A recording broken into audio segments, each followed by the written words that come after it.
Viewers welcome to my YouTube channel. Viewers, একটা গুরুত্বপূর্ণ update. যারা WB SSC group C and group D form fill up করছো, সম্ভবত তোমরা জানো যে এর ফর্ম ফিল আপের ডেটটা শুরু হয়ে গেছে। ঠিক আছে, 3 তারিখ থেকে শুরু হয়েছে।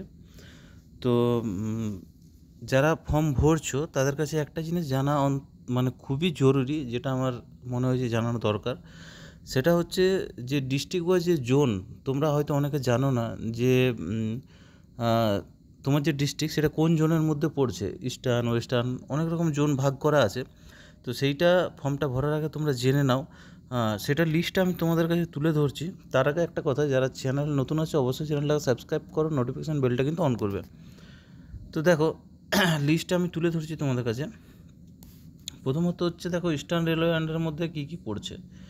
ইস্টার্ন রেলওয়ে আন্ডার 3টে পড়ছে এখানে। দেখো, বীরভূম, বর্ধমান আর হুগলি। তারপরে হচ্ছে নর্দার্নের মধ্যে কি পড়ছে, দেখো আলিপুরদুয়ার নর্দার্ন একটা পড়ছে, কোচবিহার পড়ছে নর্দার্নে, দক্ষিণ দিনাজপুর পড়ছে, দার্জিলিং পড়ছে, জলপাইগুড়ি পড়ছে, মালদা পড়ছে, মুর্শিদাবাদ পড়ছে, উত্তর দিনাজপুর পড়ছে। নেক্সট দেখো, সাউদার্নের মধ্যে পড়ে যাচ্ছে হাওড়া, কলকাতা। আরেকটা জিনিস পড়ছে সাউথ 24 পরগনা। তারপর হচ্ছে ওয়েস্টার্নের মধ্যে বাঁকুড়া, পশ্চিম মেদিনীপুর, তারপর রয়েছে পূর্ব মেদিনীপুর, পুরুলিয়া।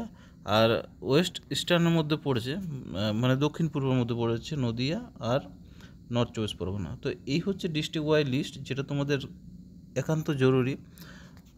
তো এইটা তোমরা নিজেরা তো জানলে, প্লাস যারা তোমাদের বন্ধু বা রিলেটিভ যারা রয়েছে ফর্ম ভরছো তাদের সাথে অবশ্যই শেয়ার করে দাও। এই তথ্যটা খুবই জরুরি। আর সময় খুব কম আছে। ভ্যাকেন্সি তোমরা জানো 8,000+ ভ্যাকেন্সি রয়েছে। তো প্রিপারেশান শুরু করে দাও। আমি খুব তাড়াতাড়ির মধ্যে 1-2 দিনের মধ্যে কিন্তু তার চেষ্টা করব কিছু কিছু টপিক তোমাদের কাছে তুলে ধরা, যেগুলো তোমাদের পরীক্ষার জন্য খুবই জরুরি। তো চ্যানেলটা অবশ্যই সাবস্ক্রাইব করে নাও, আর নোটিফিকেশান বেলটা কিন্তু অবশ্যই অন করবে। ভিডিওটা এখানে শেষ করলাম।